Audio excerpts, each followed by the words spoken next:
بسم اللہ الرحمن الرحیم۔ آج کی اس ویڈیو کے اندر ہم قرآن و سنت کی روشنی کے اندر دیکھیں گے کہ کون سا فرقہ صحیح ہے، کون سا فرقہ غلط ہے، کون سے فرقے کے اوپر ہمیں اپنا اعتقاد رکھنا چاہیے اور اسی کے اوپر ہمیں عمل کرنا چاہیے، اسی کی پیروی کرنی چاہیے، اور کون سا فرقہ ہے جو دین اسلام سے ہٹ چکا ہے اور ہمیں اسے چھوڑ دینا چاہیے۔ تو آج کی اس ویڈیو کو ذرا غور سے سماعت فرمائیے گا۔ سب سے پہلے تو ہمیں یہ بات دیکھنی ہوگی کہ دین حق کیا ہے۔ الحمدللہ تمام مسلمانوں کا، میرا، آپ کا، ہر مسلمان کا اس بات پر اتفاق ہے، اور تمام فرقوں کا بھی اسی بات پر اتفاق ہے کہ دین حق کیا ہے۔ دین حق وہی ہے کہ حضور اکرم صلی اللہ علیہ وسلم کو جو دین اللہ رب العزت نے دیا، پھر حضور نے اس پر عمل کیا اور صحابہ اکرام نے بھی حضور کی نگرانی میں اس دین پر عمل کیا، اور اس کے بعد اللہ رب العزت نے اس دین کو محفوظ فرمایا اور اس کا وعدہ بھی اپنے ذمہ لیا۔ اب اللہ رب العزت نے اس دین کو کس طریقے سے محفوظ فرمایا؟ قرآن مجید کے ذریعے سے، حضور اکرم صلی اللہ علیہ وآلہ وسلم کے ارشادات کی شکل میں، صحابہ اکرام رضی اللہ تعالیٰ عنہ کے عمل کی شکل میں، مجتہدین کی تشریحات کی صورت میں اللہ رب العزت نے اس دین کو محفوظ فرمایا۔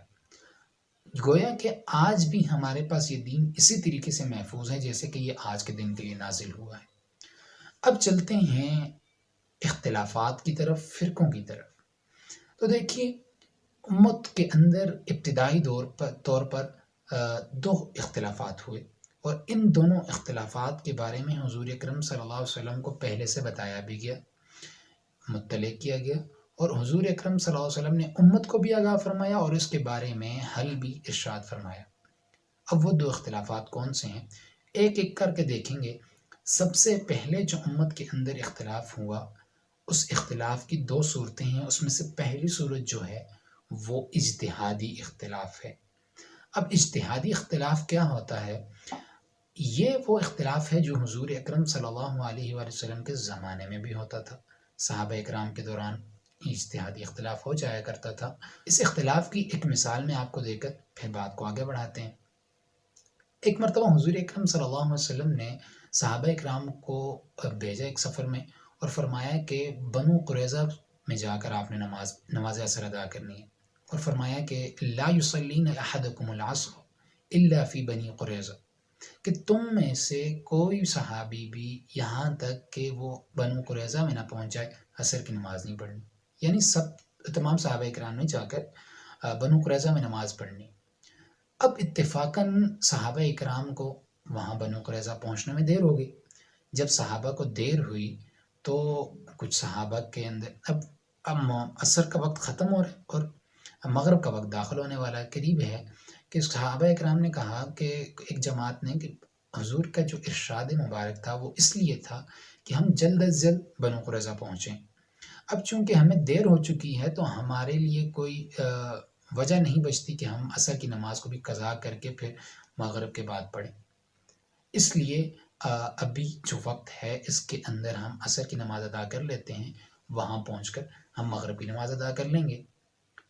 تو نماز کو قضا کرنے کا کوئی وجہ نہیں بنتی۔ لیکن دوسری جماعت ایک کھڑی ہوئی اور اس نے کہا کہ نہیں، حضور نے جس طریقے سے ارشاد فرمایا بعین ہی وہ کام ہوگا،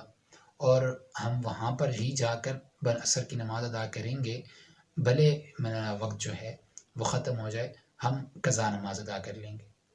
بہرحال صحابہ اکرام کے اندر یہ اختلاف ہوا، اور یہ ایک اجتہادی اختلاف تھا۔ اب کچھ صحابہ نے اسی وقت رک کر وہیں پر نماز ادا کر لی، اور کچھ صحابہ نے نماز قضا کر لی اور بعد میں نماز ادا کر لی۔ سفر سے واپسی پہ جب حضور اکرم صلی اللہ علیہ وسلم کے سامنے یہ دونوں واقعات پیش کیے گئے کہ ہمارے اندر اس طریقے کا اختلاف ہو، اور پھر یہ عمل صحابہ نے کیا، حضور اکرم صلی اللہ علیہ وسلم نے خاموشی اختیار کی، کسی ایک جماعت کو بھی یا کسی ایک فریق کو بھی عتاب نہیں فرمایا، کوئی سزا نہیں سنائی، اور نہ ہی کسی کو کوئی وعید سنائی، اور نہ ہی کسی کے اس عمل کے اوپر ناراضگی اختیار کی۔ یہ تھا ایک اجتہادی اختلاف، اور یہ اختلاف صحیح بھی ہے اور یہ فطرتی بھی ہے۔ اب اس قسم کا اختلاف یہ وہ اختلاف تھا جسے حضور اکرم صلی اللہ علیہ وسلم نے امت کے لیے رحمت فرمایا تھا۔ اب کسی بھی ایسا شخص جس کو اللہ رب العزت نے تھوڑی سی بصیرت عطا فرمائی ہے، وہ اس کا امت کے لیے رحمت ہونا سمجھ جائے گا کہ ایسے اختلافات ہونے کی وجہ سے باتوں کے اندر غور و فکر کیا جاتا ہے اور تب ہی چیزیں کھل کر سامنے آتی ہیں اور دین مزید واضح ہوتا ہے اور لوگوں کے لیے آسانیاں پیدا ہوتی جاتی ہیں۔ اور یہ وہ اجتہادی اختلاف تھا، پہلا اختلاف۔ دوسرا اختلاف جس کے بارے میں حضور اکرم صلی اللہ علیہ وسلم نے اطلاع بھی دی، اور اس اختلاف کو حضور اکرم صلی اللہ علیہ وسلم نے ناپسند بھی فرمایا، اور اس اختلاف کو کہتے ہیں نظریاتی اختلاف۔ اس اختلاف کے بارے میں حضور اکرم صلی اللہ علیہ وسلم نے ارشاد فرمایا کہ میری امت کے اندر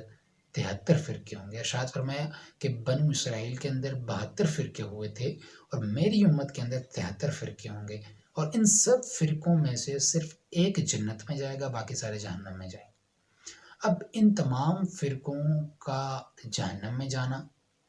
اس کی وعید سنائی گئی، اور ایک فرقے کی جنت میں جانے کی خوشخبری بھی سنا دی۔ اب جب صحابہ کرام نے رسول اللہ صلی اللہ علیہ وسلم سے پوچھا کہ یا رسول اللہ وہ کون سا فرقہ ہوگا جو جنت میں جانے والا ہوگا، تو حضور نے ارشاد فرمایا ما انا علیہ و اصحابی، یعنی وہ رستہ جس کے اوپر میں اور میرے صحابہ چلے۔ اگر اس رستے کے اوپر جو جماعت ہوگی وہ جنت میں جائے گی، باقی سارے کیا ہیں، جہنم میں جائیں گے۔ اور دوسری حدیث شریف میں آتا ہے کہ حضور اکرم صلی اللہ علیہ وسلم نے ارشاد فرمایا کہ یہ 72 کے جو 72 ہیں یہ جہنم میں جائیں گے، اور ایک جنت میں جائے گا جو برحق ہوگا، اسی رستے پر ہوگا جو میرا اور میرے صحابہ کا رستہ تھا۔ اور بہت سارے کچھ لوگ نکلیں گے جن میں خواہشات اور غلط نظریات اس طریقے سے سرایت کر چکے ہوں گے، جس طریقے سے باولا کتا اگر کسی انسان کو کاٹ لیتا ہے تو اس باولے کتے کی جو جراثیم اور اس کا جو زہر ہوتا ہے وہ انسان کی باڈی میں اتنی جلدی پھیلتا ہے، اور انسان کی باڈی کا کوئی ایسا پارٹ نہیں رہتا جس میں وہ سرایت نہ کر جائے۔ تو حضور نے فرمایا کہ ان کی خواہشات اور غلط نظریات اس طریقے سے ان کے اندر سرایت کر جائیں گے کہ وہ اپنے الٹے پلٹی چیزوں کو دین سمجھنے لگیں گے۔ اور دوسری ایک اور حدیث کے اندر ارشاد فرمایا جو شخص میرے بعد زندہ رہے گا وہ شخص بہت سارے اختلافات دیکھے گا، اس لیے میرے طریقے اور میرے تربیت یافتہ خلفائے راشدین کے طریقے کو بڑی مضبوطی سے پکڑ لے، دانتوں سے پکڑ لے، اور وہ دیکھے گا کہ نئی نئی چیزیں ایجاد کی جائیں گی، تو جان لو کہ دین کے اندر کوئی بھی نئی چیز ایجاد کر لینا وہ بدعت ہے، اور ہر بدعت گمراہی ہے۔ اور اس کے بعد ایک اور حدیث شریف ہے، اس میں آتا ہے کہ حضور اکرم صلی اللہ علیہ وآلہ وسلم نے ایک سیدھی لائن کھینچی اور پھر فرمایا یہ اللہ رب العزت کا رستہ ہے، اور پھر اس کے سائڈوں پہ ایک لائنیں کھینچنا شروع کر دی، اور پھر ارشاد فرمایا کہ یہ شیطان کے رستے ہیں، اور ان میں سے ہر ایک رستے کی نوکر پہ شیطان کھڑا ہے اور لوگوں کو بلا رہا ہے کہ یہاں آؤ یہ سیدھا رستہ ہے، یہاں آؤ یہ سیدھا رستہ ہے۔ ایسے لوگوں کو وہ بلا رہا ہے اور اس کے لیے طرح طرح کی دلیلیں بھی دے رہا ہے جو انسان کے عقل کو سمجھانے والی ہیں۔ تو ایسے رستوں سے حضور نے ارشاد فرمایا کہ بچو، اور ان سارے رستوں سے بچ کر جو شخص درمیان کے سیدھے رستے سے نکل جائے گا تو یہ اللہ رب العزت کا اور میرا رستہ ہے، اور وہ کامیاب ہو جائے گا۔ اس طریقے سے ان احادیث کے اندر حضور اکرم صلی اللہ علیہ وسلم آپ اپنی امت کو آگاہ کر رہے ہیں کہ میرے بعد اس طریقے کے اختلافات، نظریات اور فرقے پیدا ہو جائیں گے۔ اب حضور اکرم صلی اللہ علیہ وسلم نے ہمیں جو رستہ دیا ہے صحیح دین کا اور صحیح مذہب کا، جو رستہ ہمیں دیا ہے وہ اس کا معیار حضور نے اپنی ذات ٹھہرائی اور صحابہ کرام کی ذات کو ٹھہرایا کہ میں جس رستے کو لے کر آیا، جس دین کو لے کر آیا، اور میرے صحابہ نے جس دین پر عمل کر کے دکھایا، جس طریقے سے عمل کر کے دکھایا، اب جو شخص میرے لائے ہوئے طریقے، میرے لائے ہوئے دین کے اوپر عمل کرے گا اور جس طریقے سے میرے صحابہ نے کر کے دکھایا ہے ایسے کرے گا تو تب وہ جا کر کامیاب ہوگا۔ اور صحابہ کرام اور حضور اکرم صلی اللہ علیہ وسلم کی اس رستے کو معیار ٹھہرانا یہ حضور کا بھی طریقہ ہے، اور قرآن مجید کے اندر بھی اللہ رب العزت ارشاد فرماتے ہیں وَمَن يُشَاقِقِ الرَّسُولَ مِن بَعْدِ مَا تَبَيَّنَ لَهُ الْهُدَىٰ وَيَتَّبِعْ غَيْرَ سَبِيلِ الْمُؤْمِنِينَ نُوَلِّهِ مَا تَوَلَّىٰ وَنُصْلِهِ جَهَنَّمَ وَسَاءَتْ مَصِيرًا، کہ جو لوگ حضور اکرم صلی اللہ علیہ وسلم کے لائے ہوئے دین کو جنہوں نے چھوڑ دیا، حالانکہ ان کے سامنے ہدایت کھل چکی تھی اور اس کے بعد بھی وہ مومنین کے رستوں سے ہٹ چکے، تو اللہ رب العزت ارشاد فرما رہے ہیں کہ وہ جدھر جانا چاہتے ہیں ہم انہیں دھکا دیں گے اسی طرف، اور ان کے لیے دوزخ ہے، اور یہ دوزخ بہت برا ٹھکانہ ہے۔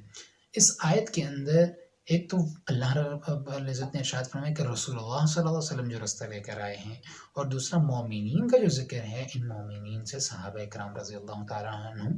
اجماعات لیے گئے ہیں۔ تو معلوم ہوتا ہے ان ساری چیزوں سے کہ صحابہ اکرام کا رستہ، حضور کا رستہ ایک ہی رستہ ہے، اور اسی رستے سے ہمیں جا کر کامیابی حاصل ہوگی۔ اب ہم اپنے فرقے کو، اپنی ذہنیت کو، یا اپنے نظریات کو حضور کے لائے ہوئے دین کے اوپر، صحابہ کرام نے جس طریقے سے اس دین میں عمل کیا اور جس طریقے سے اپنی زندگی کو گزارا، اب ہم دیکھ رہے ہیں کہ اگر ہماری زندگی یا ہمارا فرقہ اس چیز کے اوپر پابند ہے جو حضور لے کر آئے، تو یہ ایک چھوٹا سا ایک تجزیہ ہے، انسان خود کرے، اور میرے خیال سے اتنا آسان ہے یہ کہ ایک متوسط ذہن کا انسان بھی اس چیز کو سمجھ سکتا ہے۔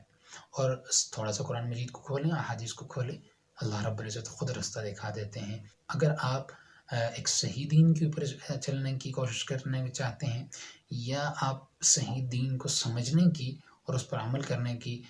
جستجو رکھتے ہیں، تو آپ کے لیے یہ انشاءاللہ